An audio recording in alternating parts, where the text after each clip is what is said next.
Hello everyone, welcome to my channel. I am Neel Kamal and today we are going to start class 8 history, chapter number 3, ruling the countryside.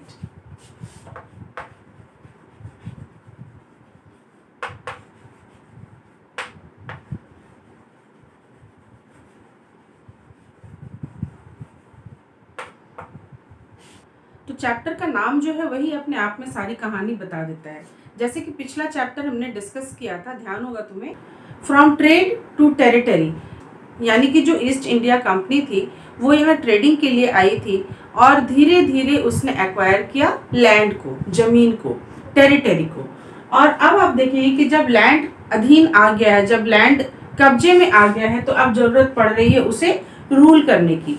क्योंकि जैसा कि मैंने बताया था कि initially जो east India company थी वो एडमिनिस्ट्रेशन में बिल्कुल भी रुचि नहीं रखती थी, लेकिन धीरे धीरे करके जैसे जैसे एरिया, जैसे जैसे क्षेत्र उनके अधीन आते चले गए, तो इस तरीके से रूल करना उनकी मजबूरी हो गई।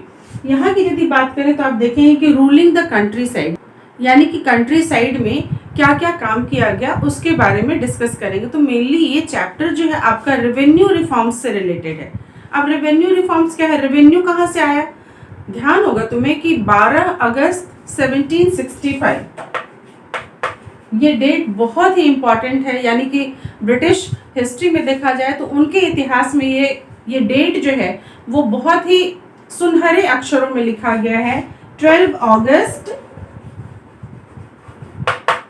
1765 ये डेट इसलिए सुनहरे अक्षरों में लिखा गया है क्योंकि इस दिन अंग्रेजों को बंगाल की दीवानी मिली थी, ईस्ट इंडिया कंपनी को बंगाल की दीवानी मिली थी। ये अपने आप में एक बहुत बड़ा इवेंट था। और जब देखें तो कायदे से ये इवेंट हुआ होगा क्लाइव के टेंट में, ठीक है, उसे बंगाल की दीवानी दी जा रही है, उसके कागजात उसे पेश किए जा रहे हैं।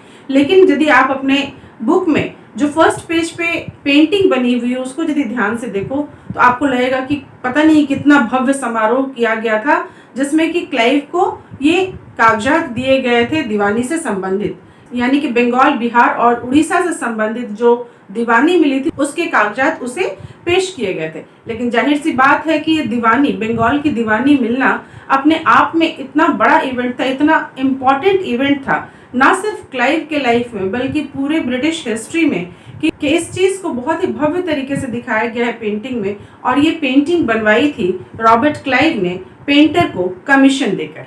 तो बात यहाँ से शुरू होती है और सबसे इम्पॉर्टेंट चीज जो हुई इसके बाद, सबसे इम्पॉर्टेंट घटना जो हुई इस डेट के बाद, वो ये कि ईस्ट इंडिया कंपनी जो है वो एक चीफ फाइनेंशियल एडमिनिस्ट्रेटर बन गई उन इलाकों में जहाँ पे उनका शासन था। तो ब्रिटिश ईस्ट इंडिया कंपनी जो है वो उन इलाकों में जहाँ पे उनका कब्जा था चीफ फाइनेंशियल एडमिनिस्ट्रेटर बन गई। तो इसके बाद जो कुछ भी हुआ उसको समझने के लिए पहले ये समझना जरूरी है कि ब्रिटिशर्स का इंटेंशन क्या था। यहाँ पे यदि हम इंटेंशन की बात करें तो चीफ फाइनेंशियल एडमिनिस्ट्रेटर बनने के बाद उनका इंटेंशन ये हो गया कि मैक्सिमम रेवेन्यू कलेक्ट करना है ताकि वहाँ के जो कुछ भी उनके खर्चे हो रहे थे उनको पूरा किया जा सके।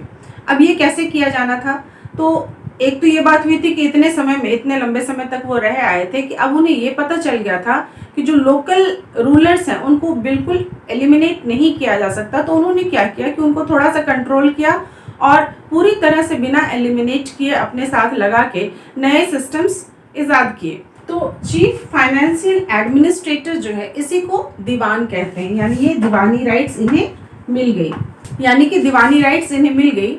पर अब दीवानी राइट्स मिलने के बाद क्या हुआ कि हमें ये बिल्कुल भी नहीं भूलना है कि अल्टीमेटली ईस्ट इंडिया कंपनी जो थी वो एक ट्रेडिंग कंपनी थी। वो यहाँ पे ट्रेड के लिए आई थी, व्यापार के लिए आई थी, अपना मैक्सिमम लाभ देखना चाहती थी, मैक्सिमम प्रॉफिट देखना चाहती थी। तो वो कैसे संभव था, ध्यान होगा कि ये डेट इसलिए भी इम्पॉर्टेंट है 1765 कि इसके पहले जो भी ट्रेडिंग होती थी तो यहाँ पे जो सामान भी वो खरीदते थे उसके लिए वो गोल्ड और सिल्वर में पे करते थे। लेकिन अब बंगाल की दीवानी मिलने के बाद ये स्थिति पूरी तरह से बदल गई और अब यहीं से वसूले गए लगान से, यहीं से वसूले गए माल गुजारी से, यहीं से वसूले गए रेवेन्यू से सारे डिमांड्स पूरे किए जाने लगे, including purchase of raw materials. तो हुआ क्या कि ट्रेडिंग कंपनी होने की वजह से इनके दिमाग में तो वही चीज़ थी कि भाई मैक्सिमम प्रॉफिट कमाना है।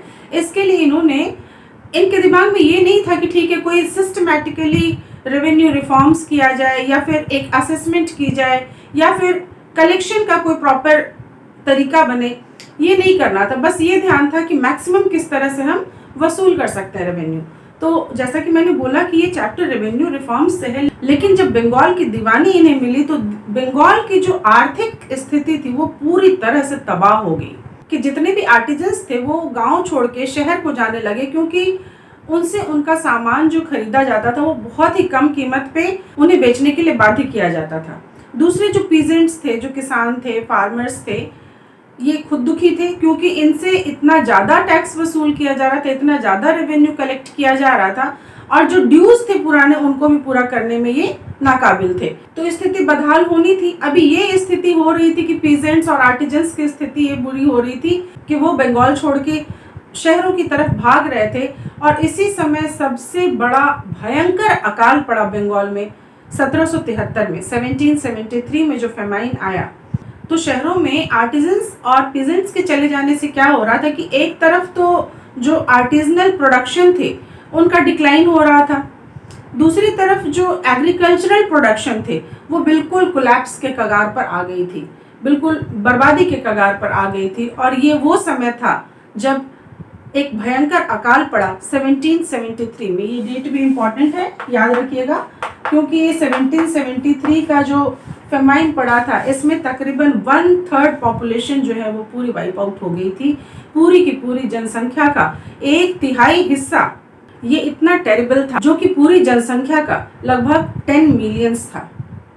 तो रेवेन्यू रिफॉर्म्स के क्षेत्र में बहुत सारे गवर्नर जनरल्स ने काम किया। एक तो वॉरेन हेस्टिंग्स, दूसरे कॉर्नवालिस, मुनरो, अलेक्जेंडर रीड, बहुत सारा। तो ये सारा हम धीरे धीरे पढ़ेंगे, पर बेसिक जहां हम स्टार्ट करेंगे उसका आज मैं थोड़ा सा आपको बता देती हूँ ताकि आपको ये चैप्टर समझने में दिक्कत पेश ना आए, क्योंकि कई बार होता है कि ये चैप्टर थोड़ा सा उलझा हुआ लगता है, लेकिन आज मैं आपको जिस तरीके से बताऊंगी आपको ये आराम से समझ में आ जाएगा। स्टार्ट करते हैं वॉरेन हेस्टिंग्स से। 1772 से 5 इयर्स के लिए एक सेटलमेंट की गई जिसे पंचवर्षीय योजना कहते हैं। 1772 से 5 इयर्स के लिए मालगुजारी वसूल करने का, लगान वसूल करने का, रेवेन्यू कलेक्ट करने का एक सिस्टम बनाया गया जिसे कि 5 साल के लिए रखा गया, और ये वॉरेन हेस्टिंग्स ने स्टार्ट किया था। 1772 में वॉरेन हेस्टिंग्स ने 5 इयर्स के लिए जो सेटलमेंट किया था ये कहीं ना कहीं एक तरह का कॉन्ट्रैक्ट बेस्ड था। कॉन्ट्रैक्ट कैसे, ये मैं भी आपको बताती हूँ। जैसे आजकल के एग्जाम्पल से हम समझना चाहें तो समझिए कि जैसे हम अपना घर रेंट पे देते हैं तो हम उसी प्रॉपर्टी डीलर को देते हैं जो हमें मैक्सिमम प्रॉफिट दिलाता है या मैक्सिमम रेंट दिलाने की बात कहता है। तो ये कहीं ना कहीं वही था। जो कॉन्ट्रैक्टर सबसे बड़ी बोली लगाता था, लगान वसूल करने का अधिकार उसे ही दे दिया गया। लेकिन ये बहुत ज़्यादा सक्सेसफुल नहीं हुई और काफ़ी लंबे समय तक फिर 1 ईयर सेटलमेंट चलता रहा। बहुत लंबे समय तक फिर 1 ईयर सेटलमेंट चलता रहा, यानी कि हर साल ब्रिटिश गवर्नमेंट लगान वसूल करने का काम करती थी। तो इससे कंपनी को बहुत ज़्यादा फायदा नहीं हो रहा था, तो ज़रूरत थी अब इसमें रिफॉर्म्स करने की। और ये रिफॉर्म्स स्टार्ट किया कॉर्नवालिस ने। कॉर्नवालिस ने कौन सा रिफॉर्म स्टार्ट किया, उस रिफॉर्म्स को और किस किस अलग नाम से जानते हैं, कॉर्नवालिस के द्वारा किए गए रिफॉर्म्स के क्या एडवांटेज थे, क्या डिसएडवांटेज थे, ये सब कुछ हम अपनी अगली क्लास में चर्चा करेंगे। इसीलिए मेरी अगली क्लास देखना बिल्कुल भी मत भूलिए। और यदि आपको पसंद आया हो तो सब्सक्राइब ज़रूर कीजिए, क्योंकि आप जब सब्सक्राइब करेंगे तभी वीडियो ज़्यादा से ज़्यादा लोगों तक पहुँचेगी। Thank you so much for watching my video.